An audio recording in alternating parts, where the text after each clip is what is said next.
الفاتحة. أعوذ بالله من الشيطان الرجيم. بسم الله الرحمن الرحيم. الحمد لله رب العالمين،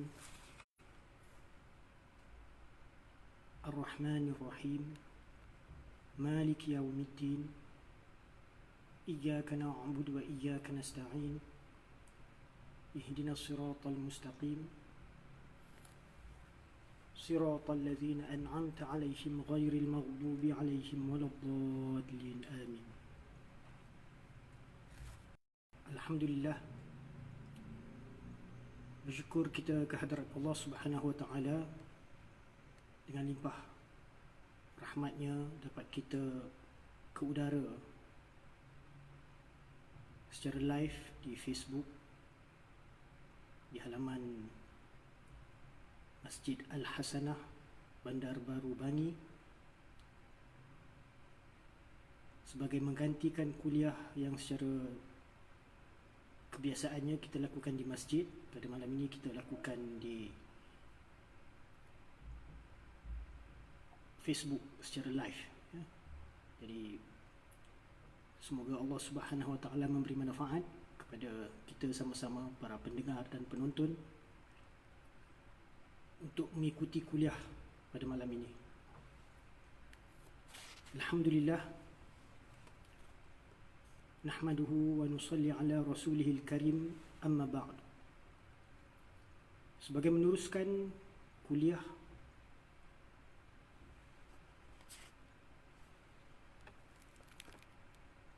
yang saya adakan pada kuliah yang lepas di Masjid Bandar Baru Bangi, itu saya membacakan kitab Al-Jawharul Mauhub wa Munabbihatil Qulub karangan Syekh Ali bin Abdul Rahman Al-Kalantani, yang mana kita masih lagi dalam bab yang pertama pada menyatakan kelebihan ilmu dan ulama.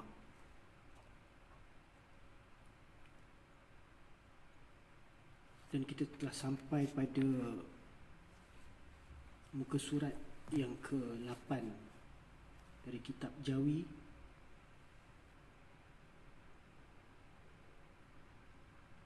pada baris yang ke-13 dari bawah. Dan pada kitab yang Rumi, terjemahan Rumi, transliterasi Rumi, kita sampai pada muka surat yang ke-13. Alhamdulillah,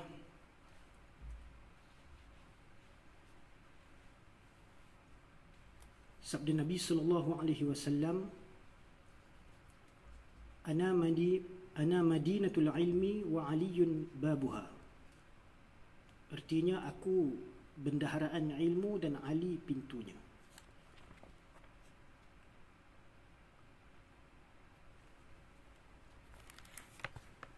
Maka tak kala mendengar segala orang Khawarij akan hadis ini, hasad mereka itu atas Sayyidina Ali radhiyallahu anhu, maka berhimpun 10 orang yang besar-besar daripada mereka itu, dan mereka berkata, mereka itu, kita tanya akan dia pada satu masalah seorang. Kemudian daripada seorang, betapa dijawabnya. Maka jika ia jawab bagi tiap-tiap seorang daripada kita lain-lain jawabnya, maka kita ketahuilah bahawa ia alim, sungguh seperti kata Nabi SAW itu. Jadi di sini nak menyatakan tentang sikap orang Khawarij apabila mendengar tentang sabdaan Nabi SAW yang menyatakan dengan sabdaan baginda bahawa ana madinatul ilmi wa aliyun babuha. Aku adalah bendaharaan ilmu. Madinah artinya kota, ataupun diartikan sebagai perbendaharaan. Al-ilmi, pengetahuan. Jadi baginda Nabi SAW adalah diibaratkan sebagai kota atau perbendaharaan ilmu pengetahuan, yang mana Allah Ta'ala telah kurniakan pada baginda SAW dengan berbagai-bagai ilmu pengetahuan dari kitab-kitab yang terdahulu dan ilmu-ilmu pengetahuan tentang apa yang akan berlaku pada masa akan datang dan apa yang akan berlaku pada kehidupan akhirat. Semuanya baginda Nabi SAW ketahui sebagaimana yang Allah Subhanahu Wa Taala kehendaki. Namun bukanlah Nabi SAW mengetahui semua perkara, ya? Kerana itu adalah sifat Allah Subhanahu Wa Taala.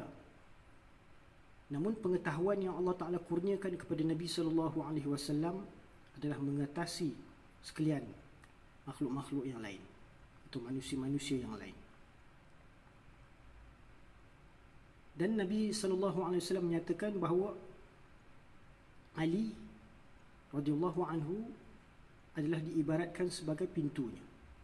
Jikalau Nabi SAW diibaratkan sebagai bendaharaan ataupun kota bagi ilmu pengetahuan, maka Sayyidina Ali radhiyallahu anhu diibaratkan sebagai pintunya. Maka tatkala mendengar segala orang Khawarij, siapakah golongan Khawarij ini? Golongan Khawarij adalah orang-orang yang menentang ataupun terkeluar daripada jemaah kaum muslimin.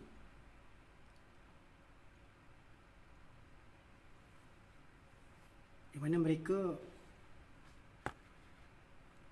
memiliki akidah-akidah yang berbeza berbanding Ahlu Sunnah wal Jamaah.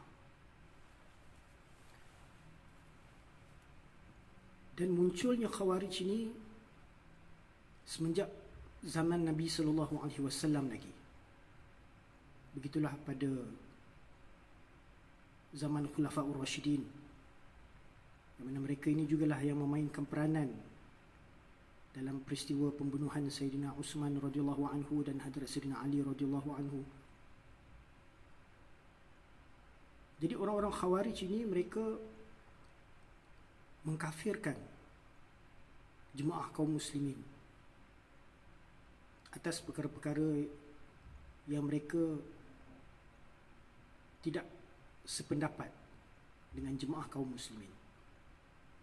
Antaranya mereka menganggap para pelaku dosa besar adalah tergolong sebagai orang-orang yang kafir.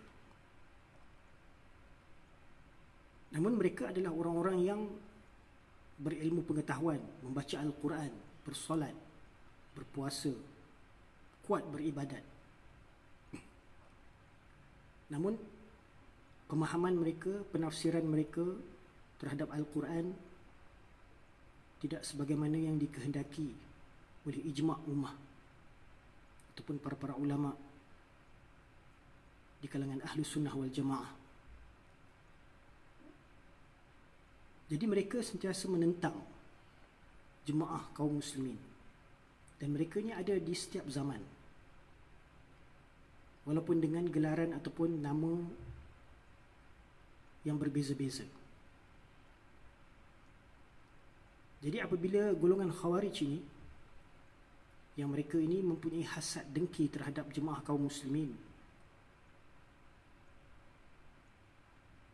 mereka juga berhasad terhadap Hadrat Sayyidina Ali, maka mereka berhimpun di kalangan mereka, orang-orang yang berilmu di kalangan mereka, 10 orang di kalangan mereka yang besar-besar, dan mereka ini bermesyuarat untuk menguji sejauh mana ketinggian ilmu pengetahuan yang ada pada Sayyidina Ali radhiyallahu anhu. Maka mereka berkata, kita tanya akan dia pada satu masalah, seorang demi seorang. Kemudian kita lihat apa yang akan dijawab olehnya. Bagaimana dia menjawabnya. Jadi mereka ingin menguji kemampuan Hadrat Sayyidina Ali radhiyallahu anhu menjawab segala persoalan mereka. Maka jika ia jawab bagi tiap-tiap seorang daripada kita lain-lain jawapannya, maka dapatlah kita ketahui bahawa memang dia adalah seorang yang alim. Sungguh seperti mana yang disabdakan oleh baginda Nabi SAW itu. Maka datanglah seorang daripada mereka itu dan berkata, "Ya, hai Ali, ilmu afdalkah atau harta?" Maka jawabnya, ilmu afdal daripada harta. Maka katanya, ini orang Khawarij itu bertanya, apakah dalilnya? Jawab Sayyidina Ali, kerana ilmu pusakai Anbiya dan harta pusakai Qarun dan Shaddad dan Fir'aun dan umpama mereka itu. Ini Sayyidina Ali radhiyallahu anhu menjawab persoalan dari pemuka kaum Khawarij ini yang bertanya padanya, yang mana lebih afdal, ilmu atau harta? Jadi bagaimana pendapat kita, pandangan kita? Ya? Yang manakah lebih afdal? Ada orang yang berpendapat ilmu lebih afdal, dan ada yang menganggap harta lebih afdal. Ya? Namun bagaimana jawaban yang diberikan oleh Hadrat Sayyidina Ali radhiyallahu anhu? Ilmu adalah lebih afdal berbanding harta. Dan apakah dalilnya? Apakah dalil yang menyatakan bahawa ilmu itu adalah lebih afdal daripada harta? Maka dijawab oleh Hadrat Sayyidina Ali radhiyallahu anhu, ilmu itu adalah lebih afdal daripada harta kerana ilmu itu adalah harta pusaka para anbiya. Ini warisan para anbiya. Sebab itu dia ada dalam hadis yang menyatakan bahawa al-ulama warasatul anbiya. Para ulama itu, orang-orang yang berilmu pengetahuan itu, khasnya berilmu pengetahuan Al-Quran dan sunnah Rasulullah sallallahu alaihi wasallam, mereka itu adalah pewaris para anbiya. Jadi ilmu sebagaimana yang dinyatakan oleh Hadrat Sayyidina Ali adalah pusaka ataupun warisan para anbiya. Manakala harta pula pusakai Qarun, Shaddad dan Fir'aun dan umpama mereka itu. Ya, sebagaimana yang kita ketahui di dalam Al-Quran menyatakan kisah Qarun dengan Nabi Musa AS, di mana Qarun itu berbangga-bangga dengan keupayaannya membina harta. Namun Allah Subhanahu Wa Taala membinasakannya kerana keingkarannya. Begitu juga Shaddad dan Fir'aun. Mereka ini dilimpahi dengan harta kebendaan yang bersifat duniawi. Sementara mereka hidup di dunia ini, mereka dapat menikmati. Namun apabila mereka sudah mati, tidak ada apa yang mereka dapat pusakai, kerana mereka tidak menerima dan tidak mahu memahami ilmu pengetahuan yang dikurniakan kepada para nabi alaihi wassalatu wassalam. Jadi kerana itu Hadrat Sayyidina Ali menyatakan bahawa ilmu adalah lebih afdal daripada harta, kerana ilmu adalah pusaka warisan para anbiya, sedangkan harta pula adalah pusaka warisan Qarun, Shaddad dan Fir'aun. Khasnya Qarun lah, ya? Sebab itu kalau orang jumpa harta ke dalam tanah ke apa, ya, sebab Qarun ni ditenggelam dalam tanah dengan harta-harta dia, ya? Kalau kita terjumpa harta dalam tanah biasa sampai kita sebut itu harta Qarun. Qarun punya harta. Ya? Kerana banyaknya harta-harta dia terbenam dalam tanah. Jadi bila kita jumpa harta dalam tanah, kita anggap itu sebagai harta Qarun. Ya? Kemudian datang yang kedua. Ini pemuka kaum Khawarij ni. Datang bertanya ia seperti yang dahulu juga. Dia pun datang nak bertanya kepada Sayyidina Ali radhiyallahu anhu. Maka jawab Sayyidina Ali. Ini ditanya apa? Yang mana lebih afdal? Ilmu atau harta? Soalan yang sama juga. Ya? Yang mana lebih afdal? Hai Ali, ilmu afdalkah atau harta? Maka jawab Sayyidina Ali radhiyallahu anhu, ilmu afdal daripada harta. Kerana apa? Apa dalilnya? Kerana ilmu itu memelihara akan dikau dan harta engkau peliharakan dia. Yakni ilmu itu dapat memelihara seseorang daripada perkara-perkara yang tercela, perkara-perkara yang bersifat keburukan, atau perkara-perkara yang bersifat kemudaratan. Ya? Dengan ilmu kita dapat mengetahui perintah-perintah Allah Subhanahu Wa Taala. Bagaimana untuk mendapatkan pemeliharaan Allah Subhanahu Wa Taala. Dan dengan ilmu itu kita dapat tahu apakah larangan-larangan Allah Subhanahu Wa Taala. Sedangkan harta kita terpaksa memelihara dia. Kalau kita tak pelihara dia, kita tak jaga harta, maka harta kita mungkin akan dicuri. Ya? Harta kita mungkin akan diambil oleh orang lain. Ya? Maka kerana itu ilmu itu adalah lebih afdal daripada harta. Kerana ilmu itu kita tak payah nak jaga dia, tapi dia yang akan menjaga kita. Ya? Ilmu pengetahuan itu apabila sudah tertanam dalam pengetahuan, dalam akal pemikiran, kesedaran seseorang, maka ianya akan menjadi penimbang untuk kita. Ya?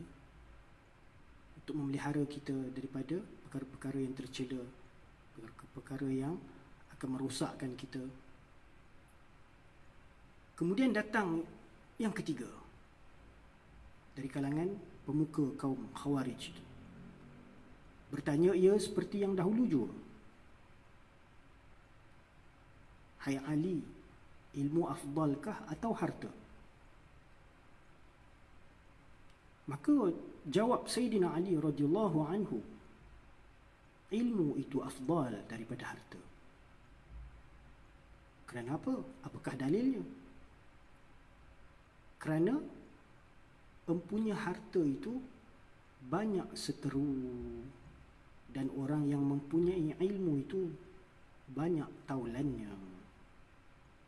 Ya? Ilmu itu adalah lebih afdal daripada harta. Kerana apa? Kerana orang yang mempunyai harta itu akan mempunyai banyak seteru, banyak musuh. Banyak orang yang akan berasa hasad, dengki, iri hati, ya? Dan mungkin akan melakukan perkara-perkara pengkhianatan, ya? Disebabkan kekayaannya. Biasalah manusia ni jikalau dia tidak mentazkiyahkan hatinya, mentazkiyahkan nafsunya, mentasfihkan hatinya, maka dia akan mempunyai cinta, sifat cinta terhadap dunia, cinta kepada kemegahan, membanyak-banyakkan harta. Ya?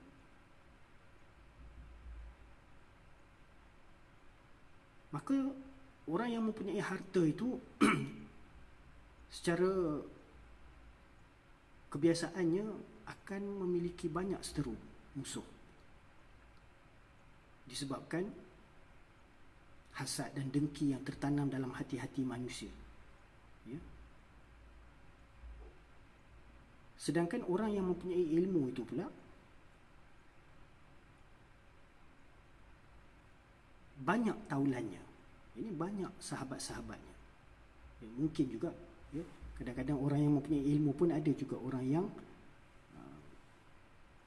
menjadi musuh kepadanya, ya, disebabkan hasad dengki, ya, di kalangan orang-orang yang berilmu pun ada juga, ya, mereka berseteru walaupun tidak secara terang-terangan, namun secara tersembunyi ada juga di kalangan orang-orang yang berilmu itu, ya, yang mempunyai seteru.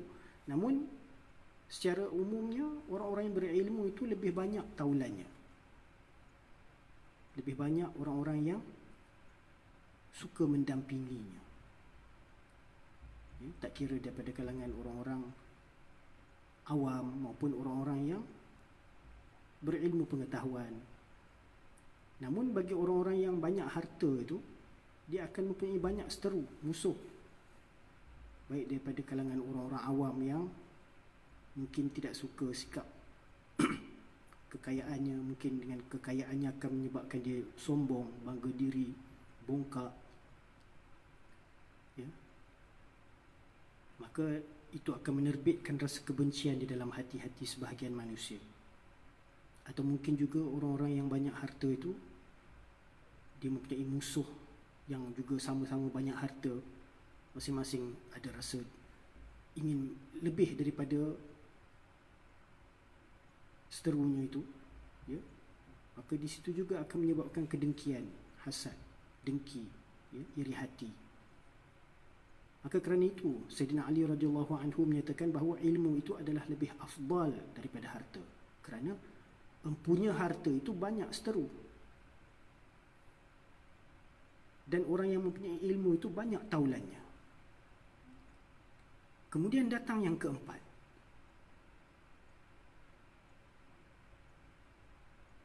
bertanya ia seperti yang dahulu juga. Maka jawab Sayyidina Ali radhiyallahu anhu, ilmu afdal daripada harta. Kerana apa?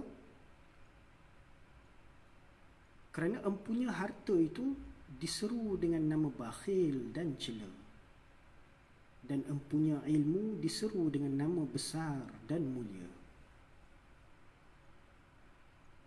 Ya.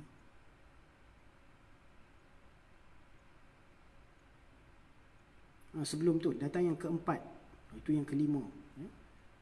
Yang keempat dia bertanya apa? Persoalan yang sama, hai Ali, ilmu afdalkah atau harta? Maka dijawab oleh Sayyidina Ali radhiyallahu anhu, ilmu afdal daripada harta, kerana harta itu apabila engkau nafkahkan dia, kurang ia, dan ilmu apabila engkau nafkahkan dia, bertambah ia.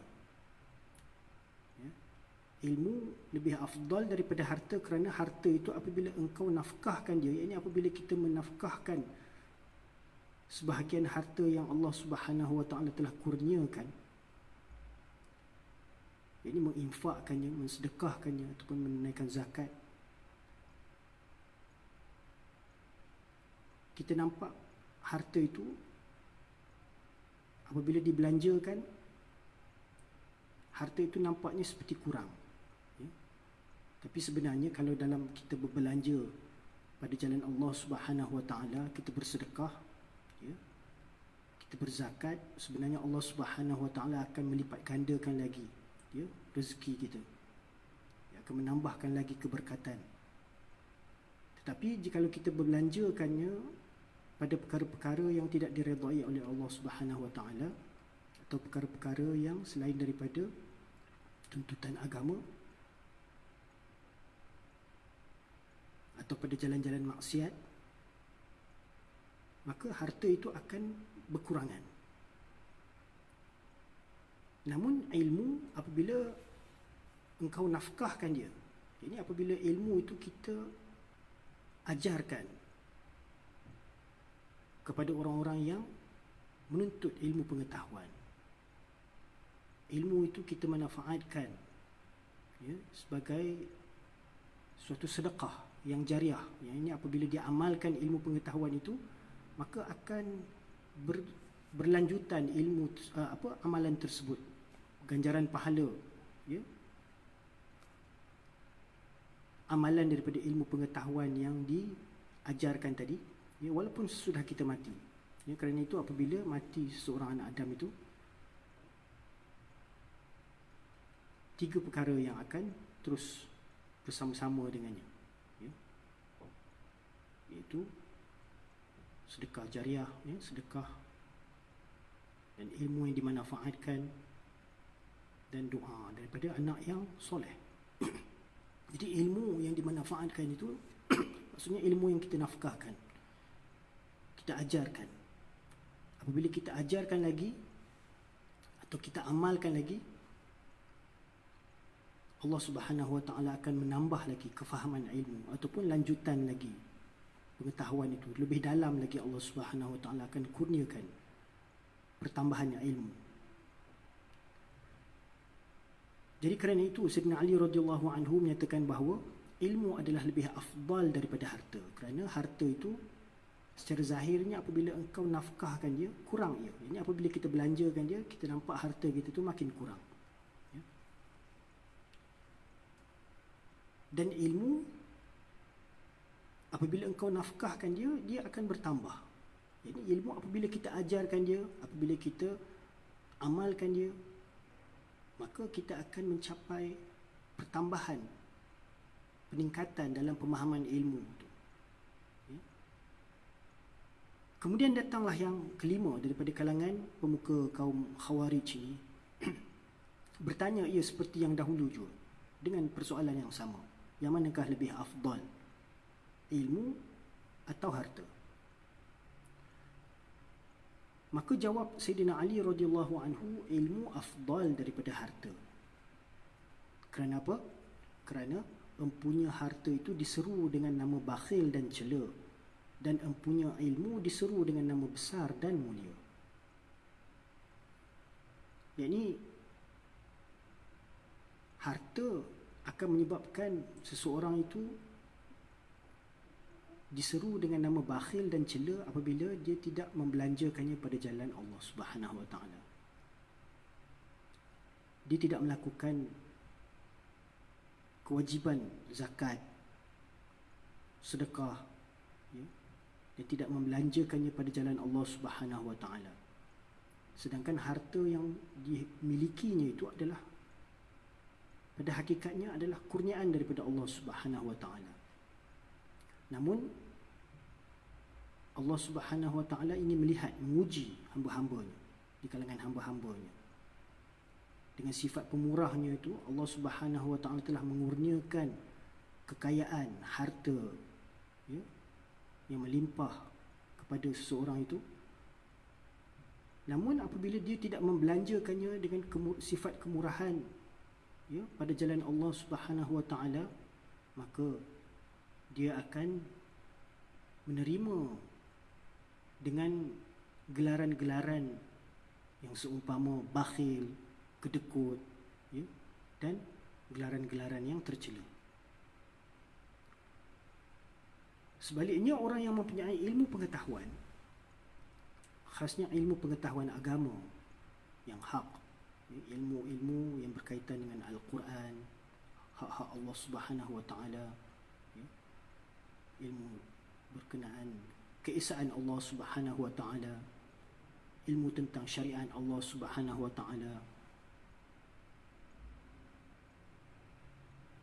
dan beramal dengan amalan-amalan sunnah baginda Rasulullah sallallahu alaihi wasallam sebagaimana yang telah disyariatkan dan disunnahkan. Orang-orang yang mempunyai ilmu pengetahuan sebegini, mereka ini akan diberikan penghormatan, kemuliaan oleh Allah Subhanahu Wa Taala. Dan itu dapat kita perhatikan dalam kehidupan dunia ini. Ya, orang-orang yang berilmu pengetahuan layak digelar dengan gelaran-gelaran yang besar dan mulia. Ya. Para-para masyayikh, ya, para-para alim ulama, mereka mempunyai kebesaran, keagungan sebagai orang yang berilmu pengetahuan. Ya, Allah Subhanahu Wa Taala kurniakan kemuliaan, dihormati, ya, sehingga makhluk-makhluk di udara, di darat dan di lautan, mendoakan keampunan untuk mereka. Jadi atas kerana itu, Sayyidina Ali radhiyallahu anhu menyatakan bahawa ilmu adalah lebih afdal daripada harta. Kerana orang yang harta itu boleh jadi jikalau dia kedekut, dia tidak mau menafkahkan hartanya, sebahagian hartanya pada jalan Allah Subhanahu wa taala, tidak mahu bersedekah, maka dia akan diseru dengan nama gelaran bakhil dan gelaran-gelaran yang tercela. Sebaliknya, orang yang mempunyai ilmu pengetahuan akan diseru dengan nama yang besar dan mulia. Seterusnya datang yang keenam. Kemudian datang yang keenam dari kalangan pemuka kaum Khawarij. Bertanya ia seperti yang dahulu. Iaitu, hai Ali, ilmu afdalkah atau harta? Maka jawab Sayyidina Ali radhiyallahu anhu, ilmu afdal daripada harta. Jawapan yang sama, namun dalilnya berbeza. Kerana apa ilmu lebih afdal daripada harta? Maka jawab Sayyidina Ali radhiyallahu anhu, kerana harta hendak dipelihara akan dia daripada pencuri, dan ilmu tiada dipeliharakan daripada pencuri. Nampak? Kemuliaan yang Allah Subhanahu wa taala berikan kepada ilmu pengetahuan. Kerana ilmu adalah sifat Allah Subhanahu wa taala. Ilmu afdal daripada harta, kerana harta hendak dipelihara. Ini harta perlu kita peliharanya, perlu kita kunci, perlu kita ikat, ya, perlu kita pelihara, jaga, pantau dan sebagainya. Kalau kita tidak ambil langkah-langkah pemeliharaan, mungkin harta kita akan dicuri, ya, dirompak, disamun dan sebagainya. Sedangkan ilmu tiada dipeliharakan daripada pencuri. Ini ilmu tidak perlu kita jaga, kunci, ya, pantau. Jikalau ilmu itu dah tersimpan di dalam, ya, lubuk kesedaran kita, akal pemikiran kita, maka ilmu itu tidak lagi perlu kita hiraukan daripada kecurian, kerana ianya sudah tersimpan di dalam diri kita. Ya, kalau ilmu itu hanya kita simpan di dalam kitab-kitab, ya, itu boleh jadi kecurian, ya, kitab dicuri, ya. Tetapi kalau ilmu itu sudah tersimpan di dalam dada, al-ilmu fi sudur, ilmu itu hendaklah tersimpan di dalam hati, di dalam dada. Ya. Jikalau ilmu itu hanya di dalam kitab, maka boleh jadi kitab akan hilang, ya, ataupun terlupa letak kat mana, ya, ataupun mungkin dicuri. Jadi ilmu tiada dipeliharakan daripada pencuri. Maksudnya ilmu yang sudah tersimpan, tertanam di dalam dada, ya, di dalam hati. Jadi ilmu adalah lebih afdal daripada harta, kerana harta hendak dipelihara, perlu dipelihara daripada kecurian. Sedangkan ilmu tidak perlu dipeliharakan daripada kecurian. Kemudian seterusnya datanglah yang ketujuh daripada kalangan pemuka kaum Khawarij yang berilmu tadi. Bertanya ia dengan soalan yang sama. Hai Ali, ilmu afdalkah atau harta? Maka jawab Sayyidina Ali radhiyallahu anhu, ilmu afdal daripada harta. Jawapan yang sama. Ilmu afdal daripada harta. Kerana apa? Apakah dalilnya? Kerana empunya harta, hisab akan dia pada hari kiamat. Dan empunya ilmu, disyafaat akan dia pada hari kiamat. Allahu Akbar.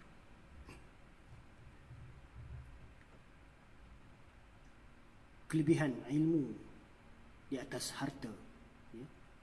Jadi ilmu lebih afdal daripada harta. Kerana apa? Pada hari kiamat nanti, dalam kehidupan akhirat, harta yang dimiliki oleh seseorang itu, yang diempunyai oleh seseorang itu, akan dihisap, ya, akan mengalami proses penghisaban. Dari mana diperolehinya, sumber pendapatannya, dan untuk apa harta itu dimiliki, dan di mana harta itu dibelanjakan, dinafkahkan. Semuanya ini akan dipersoalkan pada hari hisab nanti, dengan perhisaban yang agak berat. Jikalau harta tersebut dimiliki daripada sumber-sumber yang syubhah ataupun haram, ya. Namun jikalau seseorang itu mempunyai harta yang diperolehinya itu daripada sumber yang halal, dan dia membelanjakannya pada jalan yang betul, ini pada jalan yang diredai oleh Allah Subhanahu wa taala, ya, pada jalan Allah, untuk jihad atau untuk sedekah dan sebagainya. Dia membelanjakannya siang dan malam untuk manfaat kaum muslimin. Maka dengan hartanya itu memberi manfaat untuknya dan untuk kaum muslimin, maka mungkin dia akan mengalami perhisaban yang ringan. Namun sebagaimana yang kita pernah dengar tentang Hazrat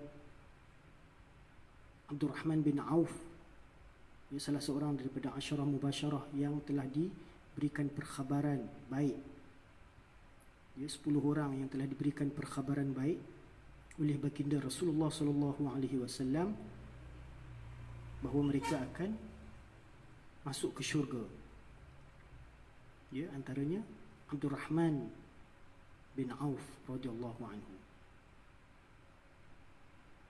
Ini beliau juga akan mengalami perhisaban yang berat, ya, kerana kekayaan harta benda yang dimilikinya, ya. Jadi orang yang mempunyai ilmu pengetahuan pula sebaliknya, dia akan memberikan manfaat pada hari kiamat nanti, iaitu dia dapat memberikan syafaat, ya, kerana dia dalam kehidupan akhirat nanti para malaikat juga akan memberikan syafaat. Para anbiya alaihi wassalatu wassalam juga akan memberikan syafaat. Di kalangan para ulama juga akan memberikan syafaat, ya. Antaranya orang-orang yang mempunyai ilmu tentang Al-Quran, orang-orang yang menghafaz Al-Quran, ya, mereka juga akan memberikan syafaat, dan Allah Subhanahu wa taala juga akan memberikan syafaat, ya. Dan khasnya juga kita ketahui bahawa baginda Nabi sallallahu alaihi wasallam akan memberikan syafaat, ya, dengan seseorang itu mempunyai ilmu pengetahuan, dia juga dapat memberikan syafaat. Ini kepada murid-muridnya, kepada orang-orang yang ilmu itu dimanfaatkan, diajarkan, disampaikan. Jadi dengan ilmu itu memberi manfaat kepadanya, kerana ia akan disyafaati oleh Allah Subhanahu wa taala, ya, pada hari kiamat nanti. Jadi kerana itu ilmu adalah lebih afdal daripada harta, ya, kerana harta akan dihisap sedangkan ilmu akan disyafaat pada hari kiamat. Kemudian datanglah pemuka Khawarij yang ke-8. Bertanya ia dengan persoalan yang sama. Hai Ali, ilmu afdalkah atau harta? Maka jawab Sayyidina Ali, ilmu afdal daripada harta. Kerana apa? Kerana harta binasa dengan lama masa, dan ilmu tiada binasa dengan demikian itu. Jadi Sayyidina Ali radhiyallahu anhu menerangkan kenapakah ilmu lebih afdal daripada harta. Kerana ilmu tidak akan binasa. Ini apabila ilmu itu sudah tertanam dalam pengetahuan seseorang, ya, dalam akal pemikiran, kesedaran seseorang, maka dia akan terus bersamanya selama-lamanya. Ini tidak akan luput. Sebaliknya, harta apabila berlalu sesuatu tempoh masa yang tertentu, ia mungkin akan binasa, ia mungkin akan rosak, ya? Ia mungkin akan luput atau uzur ataupun karat dan sebagainya. Jadi harta akan binasa dengan lamanya masa, sedangkan ilmu tidak akan binasa walaupun lamanya masa. Sebaliknya, ilmu itu akan terus bertambah dari masa ke semasa. Jadi kerana itulah Sayyidina Ali radhiyallahu anhu memberikan jawapan yang berbeza dalilnya, ya, walaupun jawapannya pada hakikatnya sama, ya. Ilmu adalah lebih afdal daripada harta. Namun apakah dalilnya?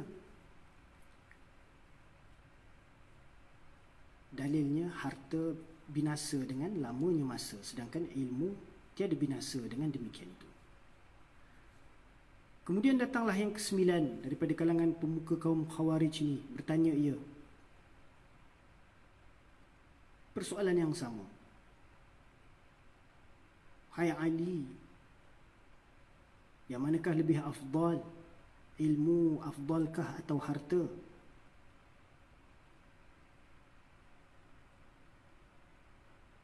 Ini dengan persoalan yang sama itu, Sayyidina Ali radhiyallahu anhu menjawab dengan jawapan yang sama. Ilmu afdal daripada harta. Namun apakah dalilnya? Di sini kita dapat lihat kebijaksanaan Hadrat Sayyidina Ali radhiyallahu anhu memberikan jawapan yang berbeza-beza. Kerana harta mengeraskan hati dan ilmu menerangkan hati. Ini Sayyidina Ali radhiyallahu anhu menjelaskan bahawa ilmu adalah lebih afdal daripada harta, kerana harta itu apabila banyak dihimpunkan akan menyebabkan seseorang itu timbul sifat kesombongan, takabur, angkuh, dan mungkin akan menyebabkan hatinya keras untuk menerima teguran atau nasihat. Jadi kerana harta itu menyebabkan dirinya keras hati. Sebaliknya, ilmu akan melembutkan hati, akan menerangkan hati, akan menyuluh hati untuk mengetahui kebaikan, kebenaran, apa yang datang daripada Allah Subhanahu wa taala ataupun Nabi sallallahu alaihi wasallam, dan apa yang datang daripada khatrah-khatrah lintasan nafsu, syahwat ataupun syaitan. Jadi ilmu dapat menerangkan hati supaya kita dapat bertindak sebagaimana yang dikehendaki oleh Allah Subhanahu wa taala. Ilmu akan menyuluh hati untuk mengetahui apakah perintah dan larangan Allah Subhanahu wa taala, apakah yang perlu dilakukan pada setiap waktu-waktu atau masa-masa atau pada tempat-tempat atau keadaan-keadaan yang tertentu. Ilmu akan memberikan kita penjelasan terhadap segala kekusutan. Jadi dengan ilmu itu akan menerangkan hati, akan menyuluh hati, akan memberikan penjelasan kepada hati, pemahaman kepada hati. Sebaliknya, harta akan mengeraskan hati, ya, akan memberikan kesan yang buruk kepada hati, akan menyebabkan hati timbul berbagai-bagai penyakit rohani. Jadi kerana itu ilmu adalah lebih afdal daripada harta menurut Hadrat Sayyidina Ali radhiyallahu anhu, kerana harta dapat mengeraskan hati, sedangkan ilmu pengetahuan dapat menerangkan hati. Seterusnya datanglah pemuka Khawarij yang ke-10, yang terakhir.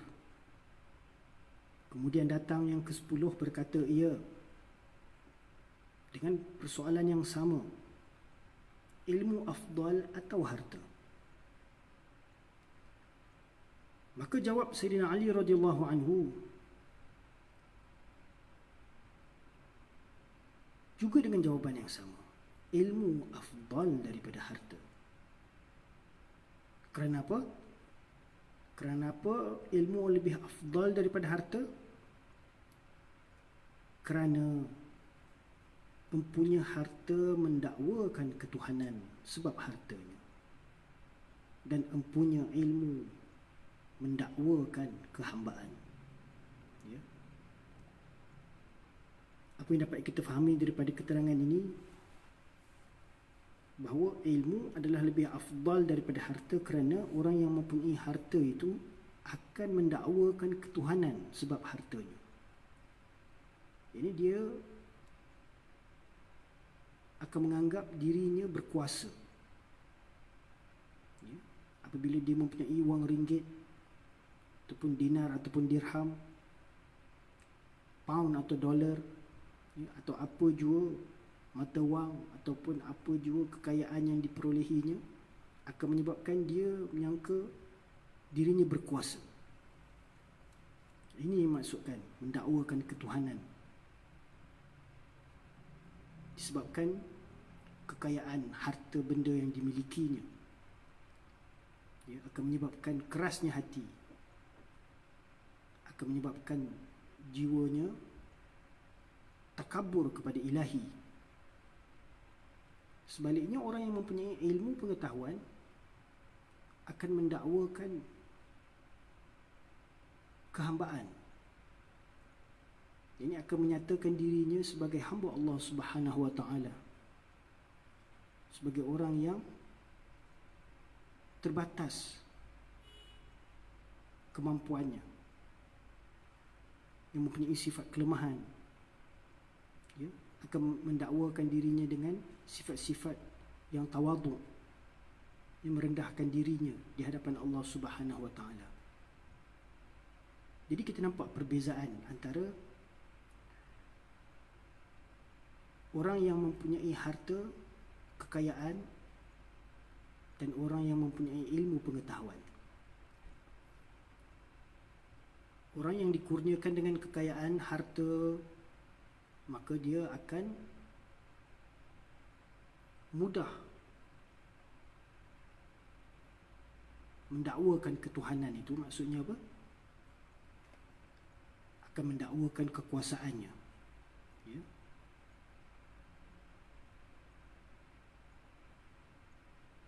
Dia akan menganggap bahawa dirinya berkuasa atas orang-orang bawahannya, mampu untuk bertindak atas sesuatu ataupun atas seseorang, ya.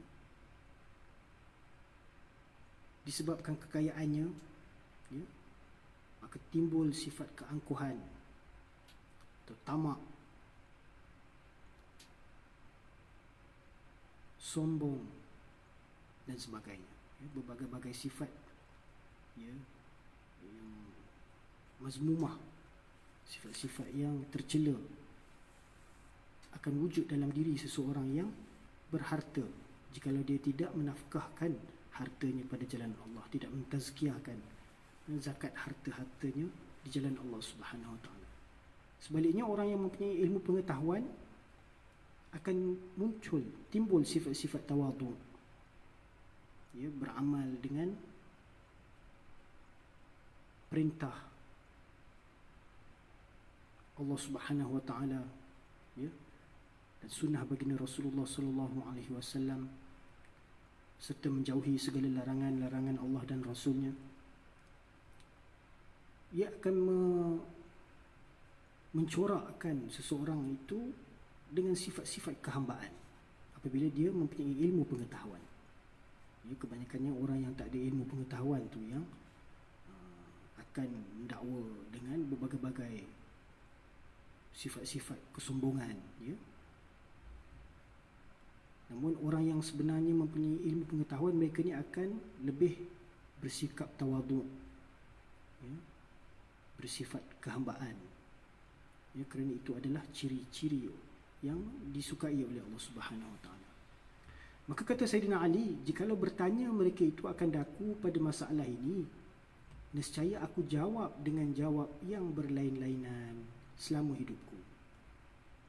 Maka datang mereka itu masuk Islam sekaliannya. Yakni dengan segala keterangan jawaban yang diberikan oleh Hadrat Sayyidina Ali radhiyallahu anhu itu menyebabkan mereka akhirnya kalah dan kagum serta tunduk, terpaksa menerima kebenaran yang datang daripada Nabi sallallahu alaihi wasallam yang menyatakan bahawa baginda dirinya adalah Madinah ilmu, ya, Madinatul ilm, kota ilmu atau perbendaharaan ilmu pengetahuan, dan Sayyidina Ali radhiyallahu anhu diibaratkan sebagai pintunya, ya. Khawarij ni pada zaman para sahabat, mereka ini juga ada muncul, ya, di zaman Khulafaur Rasyidin, dan di zaman baginda Rasulullah sallallahu alaihi wasallam juga pernah muncul, ya. Seorang pernah bertanya kepada, berkata, dalam membahagi-bahagikan harta rampasan Rasulullah SAW, mereka ini daripada kalangan umat Islam, tapi mereka ini dengan pemahaman yang berbeza. Walaupun mereka membaca Al-Quran, mereka mempunyai penafsiran yang berbeza. Jadi mereka mempunyai kepercayaan yang bertentangan dengan jemaah kaum muslimin.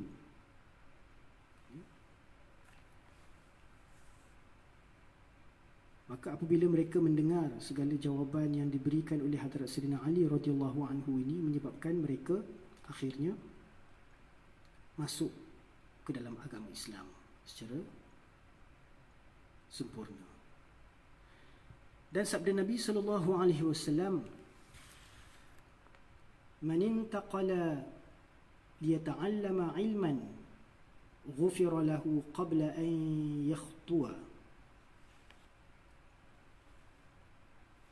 Man intaqala, man barang siapa, intaqala yang berpindah, liyata'allama kerana dia hendak belajar ilmu, ilman, ya.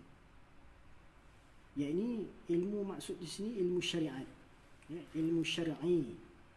Ini ilmu pengetahuan tentang syariat agama Islam, tentang akidah, ya, tentang ibadah, tentang fiqh, ya, ataupun tentang perkara-perkara yang melibatkan penyucian batin, rohani, tazkiyah, tasfiyah. Diampun baginya. Ini ilmu syar'i maksudnya di sini khasnya ilmu-ilmu tentang ibadat, ya. Ilmu-ilmu syariat itu khasnya ilmu-ilmu tentang i'tiqad,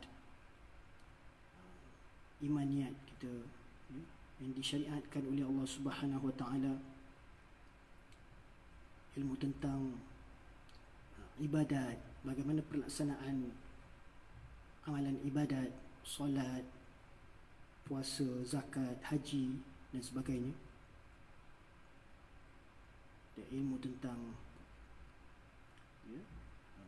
muamalat, munakahat, muamalat artinya urusan-urusan jual beli,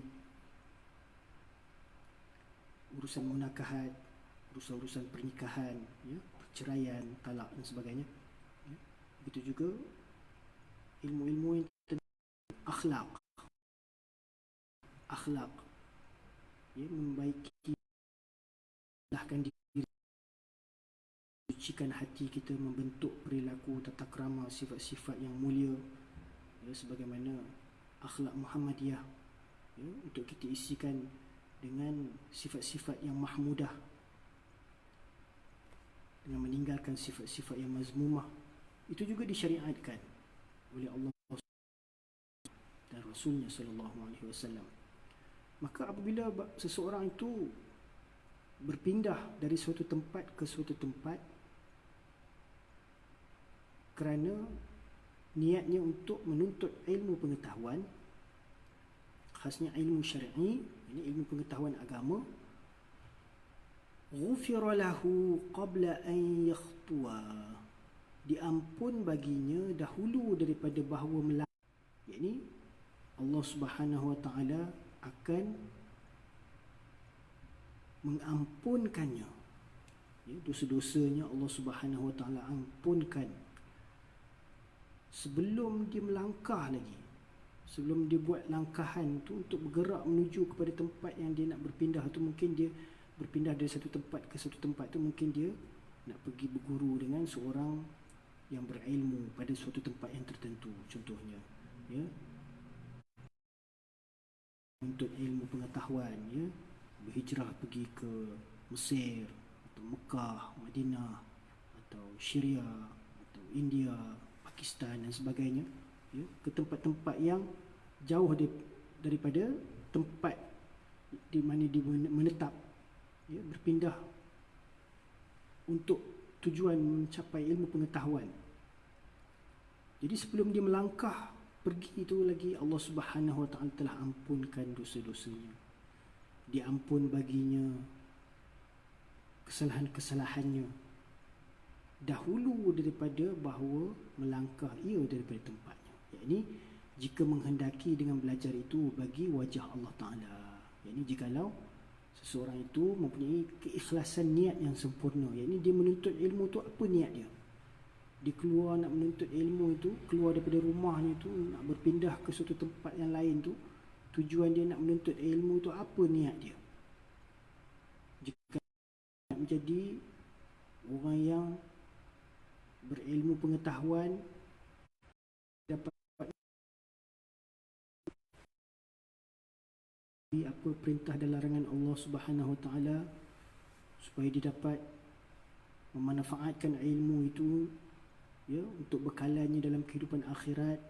Sesudah dia mati nanti ilmu itu akan menjadi satu bekalan jariah untuknya, atau dengan ilmu itu supaya dia dapat memberi manfaat, mengajar orang-orang lain daripada kalangan umat ini, umat Nabi Muhammad SAW ini, pemahaman daripada Al-Quran, Sunnah, dan penafsiran daripada para ulama, dan apakah perkara-perkara yang telah diwajibkan oleh syarak.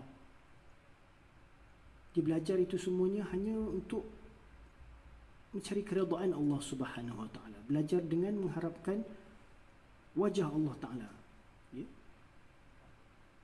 Ini urusannya menuntut ilmu itu semata-mata hendak mengharapkan wajah Allah Subhanahu wa taala, mendapatkan keredaan Allah Subhanahu wa taala. Maka Allah Ta'ala akan ampunkan baginya sebelum dia melangkah keluar lagi. Allah Ta'ala akan ampunkan dosa-dosanya. Dan sabda Nabi SAW, akrimul ulama'a fa innahum 'indallahi kurama'u makrumun. Akrimul ulama'a, mulia olehmu akan ulama. Ini akrimu, ini sirah fi'il amar, ini muliakanlah olehmu, hendaklah kamu memuliakan al-ulama'a, para ulama. Ini orang-orang yang berilmu pengetahuan, ya, orang-orang yang berpengetahuan tentang Al-Quran, tentang agama, ya, tentang agama Islam khasnya, ya, ilmu yang mempunyai ilmu pengetahuan tentang sunnah-sunnah baginda Rasulullah sallallahu alaihi wasallam, ilmu pengetahuan tentang hadis-hadis baginda Nabi sallallahu alaihi wasallam. Maka hendaklah kamu muliakan, ya, hormati, mulia olehmu akan ulama. Kerana apa? Fa innahum 'indallahi kurama'u makrumun. Fa innahum, kerana sesungguhnya mereka itu, 'indallahi, di sisi Allah, kurama'u makrumun, mereka itu adalah orang-orang yang kemuliaan, dan mereka itu dimuliakan, ya, orang-orang yang memiliki kemuliaan dan mereka juga dimuliakan. Jadi maka hendaklah kamu memuliakan, ya. Maksudnya di sini Allah Subhanahu wa taala memuliakan mereka. Di sisi Allah Taala mereka itu adalah orang-orang yang memiliki kemuliaan. Maka bahawasanya mereka itu pada Allah Taala kemuliaan. Ini Allah Subhanahu wa taala memuliakan orang-orang yang berilmu pengetahuan ini dengan suatu kedudukan yang tinggi. Ya. Allah Subhanahu wa taala memberikan kemuliaan kepada para alim ulama kerana mereka mewarisi ilmu pengetahuan yang dikurniakan, dianugerahkan kepada para nabi. Jadi kerana itu al-ulama, mereka itu adalah pewaris para anbiya. Maka mulia olehmu akan ulama. Kerana apa? Kerana bahawasanya mereka itu pada sisi Allah Ta'ala kurama. Ini orang-orang yang memiliki kemuliaan, orang-orang yang dikurniakan kemuliaan. Lagi dimuliakan mereka itu, yakni pada malaikat dan lainnya. Jadi para malaikat juga turut memuliakan mereka, dan sekalian makhluk-makhluk di udara, di darat dan di lautan, hatta ikan-ikan di dalam laut, ya, mendoakan keampunan untuk orang-orang yang berilmu pengetahuan ini. Jadi kerana itu fadilat ilmu dan ulama ini dinyatakan pada bab yang pertama ini. Dan riwayat daripada Abu Hurairah radhiyallahu anhu, berkata ia, aku dengar Rasulullah sallallahu alaihi wasallam bersabda, apabila berkhabar-khabar orang alim pada majlisnya dengan ilmu, padahal tiada masuk akan dia main-main dan tiada sia-sia, nescaya menjadi Allah Ta'ala daripada tiap-tiap kalimah yang keluar daripada mulutnya satu malaikat meminta ampun ia baginya dan bagi orang yang mendengar hingga hari kiamat. Allahu Akbar.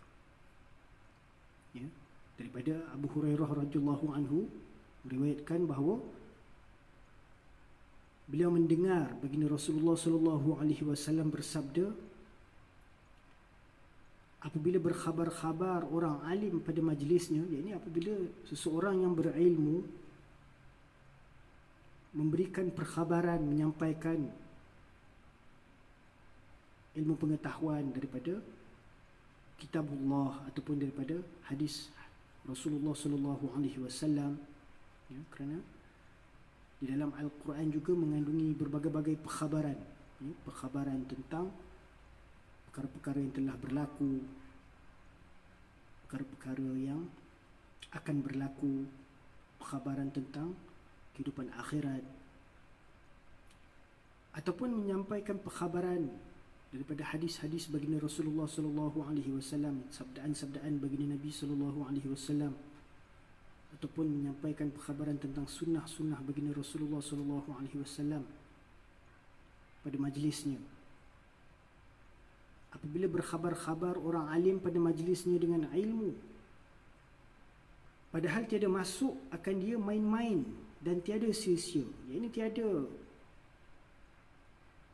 perkataan-perkataan yang main-main ataupun senda gurau, dan tiada perkataan-perkataan yang sia-sia. Apakah yang dimaksudkan dengan perkataan yang sia-sia ini? Perkataan yang sia-sia ini ialah apabila orang yang bercakap dan orang yang mendengar tidak mendapat manfaat. Ini orang yang bercakap tidak mendapat manfaat daripada percakapannya. Begitu juga orang yang mendengar juga tidak mendapat manfaat daripada percakapan tersebut apabila mereka mendengarnya. Jadi ini yang dimaksudkan dengan perkataan yang sia-sia. Namun orang yang berilmu, orang-orang yang alim, di dalam majlis mereka, mereka akan menyampaikan perkara-perkara yang bermanfaat. Baik perkara itu memberi manfaat untuk dirinya sebagai orang yang beriman, dan ianya akan memberi manfaat kepada orang-orang yang mendengar daripada kalangan orang-orang yang beriman. Kerana itu Allah Subhanahu wa taala menyatakan, "Wa dzakkir fa inna dzikra tanfa'ul mu'minin." Dan tetaplah memberikan peringatan, tazkirah.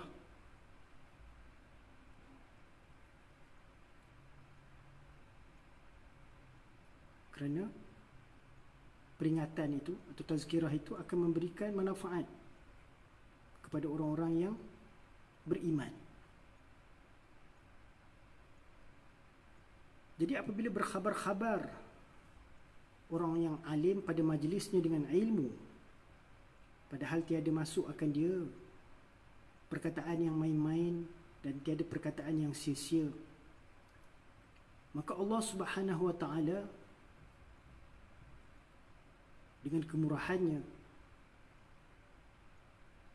menjadikan daripada setiap kalimah-kalimah yang terbit, yang keluar daripada mulut orang alim tersebut, Allah Subhanahu wa taala akan menjadikan satu malaikat.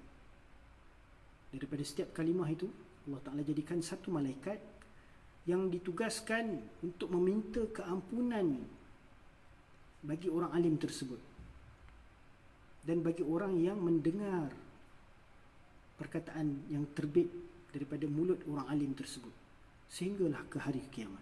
Allahu Akbar. Ini setiap patah perkataan, setiap kalimah-kalimah yang terbit daripada mulut orang alim, Allah Subhanahu wa taala akan menciptakan satu malaikat. Bayangkanlah kalau 10 perkataan dah 10 malaikat. Kalau 100 perkataan dah 100 malaikat. Kalau 1000 perkataan dah 1000 malaikat. Yang mana malaikat-malaikat itu Allah Subhanahu wa taala tugaskan mereka untuk meminta keampunan, meminta ampun bagi orang alim tersebut, yang mana penciptaan mereka itu terbit daripada perkataan-perkataan yang dilafazkan oleh orang alim tersebut. Maka malaikat-malaikat tersebut akan meminta keampunan untuknya. Dan dia akan meminta keampunan untuk siapa?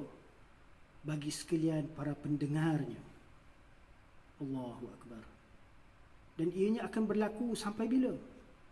Sehinggalah ke hari kiamat. Allahu Akbar. Jadi semoga Allah Subhanahu wa taala mengurniakan kepada kita manfaat daripada apa yang kita dengar, daripada pembacaan kitab Al-Jawharul Mawhub wa Munabbihatul Qulub pada malam ini. Mudah-mudahan apa yang terbit daripada perkataan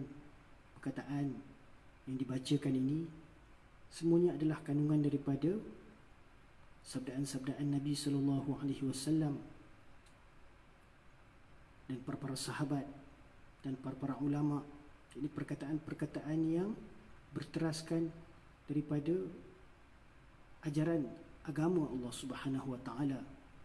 Mudah-mudahan ianya memberikan manfaat untuk diri saya dan kepada sekalian penonton dan pendengar pada malam ini ataupun pada bila-bila masa. Semoga Allah Subhanahu wa taala mengurniakan keampunan untuk kita. Supaya malaikat-malaikat memohonkan keampunan untuk kita dan kepada sekalian umat Nabi sallallahu alaihi wasallam walau di mana jua mereka berada. Wa qala an-nabiy sallallahu alaihi wasallam man nazara ila wajhi al-alimi nazratan fafariha biha khalaqallahu min tilka an-nazrati malakan yastaghfiru lahu ila yaumil qiyamah. Sabda Nabi sallallahu alaihi wasallam, ila wajhil alimi nazratan, barang siapa yang memandang, menilik, menonton, ila wajhil alimi, ya, kepada wajah seorang yang berilmu, seorang yang alim, seorang yang berilmu pengetahuan, khasnya ilmu pengetahuan agama lah, ya, dengan suatu tilikan, dengan suatu pandangan, ya, dengan suatu nazar, dengan suatu pemerhatian, ya, fafariha biha, dan ia suka dengan tatapannya itu, pandangannya itu, penglihatannya itu. Ini dia suka menonton, melihat wajah orang yang alim itu, digembira. Khalaqallahu min tilkan nazrati malakan, Allah Ta'ala akan menciptakan daripada tilikannya itu, daripada pandangannya itu, daripada pemerhatiannya itu, satu malaikat, yastaghfiru lahu ila yaumil qiyamah, yang mana malaikat tersebut akan meminta keampunan, memohonkan keampunan baginya sehinggalah ke hari kiamat. Ya, dan sabda Nabi sallallahu alaihi wasallam, barang siapa menilik kepada muka orang alim satu tilik, maka suka ia dengan tilik itu, nescaya menjadi Allah Ta'ala daripada demikian tilik itu akan minta ampun ia baginya hingga hari. Wa qala an-nabiy sallallahu alaihi wasallam,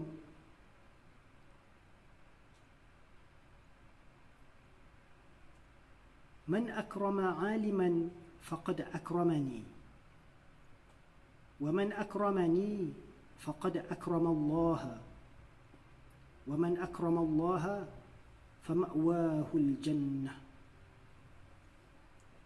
Dan sabda Nabi sallallahu alaihi wasallam, man akrama aliman, barang siapa memuliakan orang yang alim, faqad akramani, maka sesungguhnya dia memuliakan daku. Wa man akramani, dan barang siapa memuliakan daku, faqad akramallaha, maka sesungguhnya memulia ia akan Allah Ta'ala. Wa man akramallaha, dan barang siapa mulia akan Allah, fama'wahul jannah, maka tempatnya syurga. Ya, apa yang dimaksudkan oleh Nabi sallallahu alaihi wasallam ini pada menerangkan tentang kelebihan orang yang alim, orang yang berilmu pengetahuan, orang yang memiliki pengetahuan tentang ilmu Allah Subhanahu wa ta'ala, ilmu agama, ilmu kitabullah, ilmu tentang sunnah Rasulullah, ilmu tentang syariat Allah Subhanahu wa ta'ala. Ini yang dimaksudkan di sini. Jadi perintah Nabi SAW kepada umatnya supaya memuliakan golongan ulama. Kerana dengan kemuliaan yang diberikan itu akan menyebabkan kita memperoleh pada hari kiamat nanti. Dan sabda Nabi SAW, naumul alimi afdalu min ibadatil jahili. Tidur orang alim itu afdal daripada ibadat orang yang jahil. Jadi itu antara kemuliaan ataupun kelebihan fadilat orang yang berilmu pengetahuan. Kerana walaupun mereka itu dalam keadaan tidur,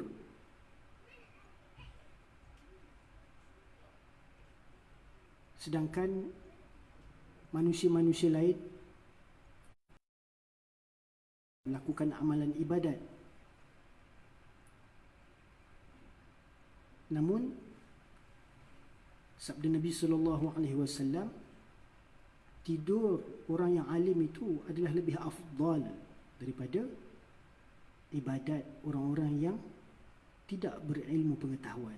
Ini lawan bagi alim adalah jahil. Ya? Kerana orang yang berilmu itu dia lebih mengetahui bagaimana untuk melaksanakan sesuatu amalan ibadat dengan sempurna, menuruti segala rukun, syarat, segala sunat, ya, bagi amalan ibadat tertentu itu, seperti solat ataupun pembacaan Al-Quran dan sebagainya. Sebaliknya orang yang tidak berilmu pengetahuan atau kita istilahkan sebagai jahil, walaupun mereka sibuk dengan amalan ibadat, sibuk dengan pembacaan Al-Quran ataupun sibuk melakukan amalan solat, namun disebabkan kurangnya pengetahuan amalan tentang Islam, tentang agama Islam, tentang syariat Islam, menyebabkan ibadat mereka itu tidak mencapai kesempurnaan sebagaimana yang sepatutnya. Jadi walaupun mereka sibuk dalam mengamalkan amalan ibadat, namun dengan kejahilan mereka terhadap kehendak Allah Subhanahu wa taala, ibadat mereka itu menjadi sia-sia. Sebaliknya orang yang berilmu, walaupun kelihatan mereka seperti tidak melakukan sebarang amal, hanya dalam keadaan tidur, namun mereka lebih mengetahui bagaimana untuk menyempurnakan suatu amalan ibadat itu, dan mereka mungkin akan dapat menunaikan segala perintah-perintah Allah, walaupun tidak menunjuk-nunjuk kepada manusia lain. Jadi itulah antara kelebihan ilmu dan orang yang berilmu pengetahuan, ya, yang diistilahkan sebagai ulama. Mudah-mudahan Allah Subhanahu wa taala berikan kita daripada kalangan orang-orang pengetahuan, ya, memuliakan ilmu pengetahuan, memuliakan orang-orang yang berilmu pengetahuan, mengambil manfaat daripada orang-orang yang berilmu pengetahuan, belajar daripada orang-orang yang berilmu pengetahuan, berdamping, bersohbah, ya, ambil manfaat dengan orang-orang yang berilmu pengetahuan. Kerana orang-orang yang berilmu pengetahuan ini mempunyai suatu kedudukan yang tinggi di sisi Allah Subhanahu wa taala. Mereka dimuliakan oleh Allah Subhanahu wa taala, ya, mendapat kemuliaan di sisi para malaikat. Jadi mudah-mudahan Allah Subhanahu wa taala memberikan kita kesempatan yang seterusnya untuk kita meneruskan pembacaan kitab Al-Jawharul Mawhub ini, kerana panjang lagi, ya, bab yang pertama ini untuk ditamatkan, ya. Jadi insya-Allah kita akan sambung pada kuliah yang berikutnya, ya. Kita berhenti dulu di sini pada muka surat yang ke-16 daripada kitab Rumi, ya. Dan insya-Allah kita akan sambung pada bulan hadapan insya-Allah. kalau tiada apa-apa. Dan kesempatan ini mengucapkan terima kasih kepada pihak pengurusan Masjid Al-Hasanah Bandar Baru Bangi yang telah memberi peluang kepada saya untuk menyampaikan kuliah secara online di laman Facebook Masjid Al-Hasanah.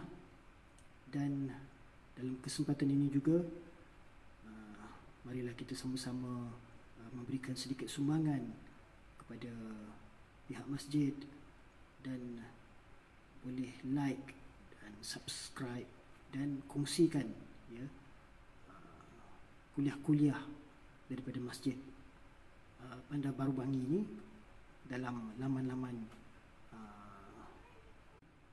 InsyaAllah mudah-mudahan Allah Subhanahu Wa Taala memberikan manfaat kebaikan daripada apa yang telah kita dengar ini, ya, baik untuk diri saya dan untuk sekalian para pendengar. Apa yang baik daripada Allah Subhanahu Wa Taala, yang tak baik itu daripada kelemahan diri saya.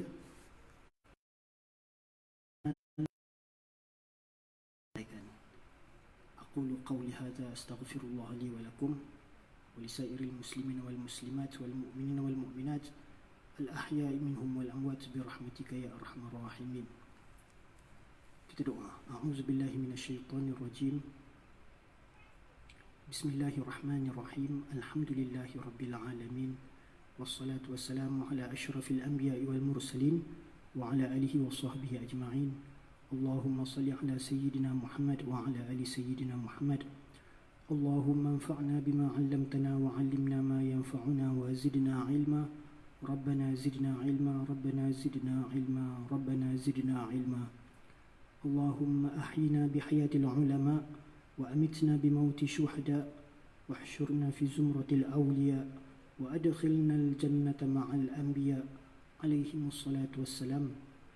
ربنا آتنا في الدنيا حسنة وفي الآخرة حسنة وقنا عذاب النار. وصلى الله على سيدنا محمد وعلى آله وصحبه أجمعين. سبحان ربك رب العزة عما يصفون وسلام على المرسلين والحمد لله رب العالمين.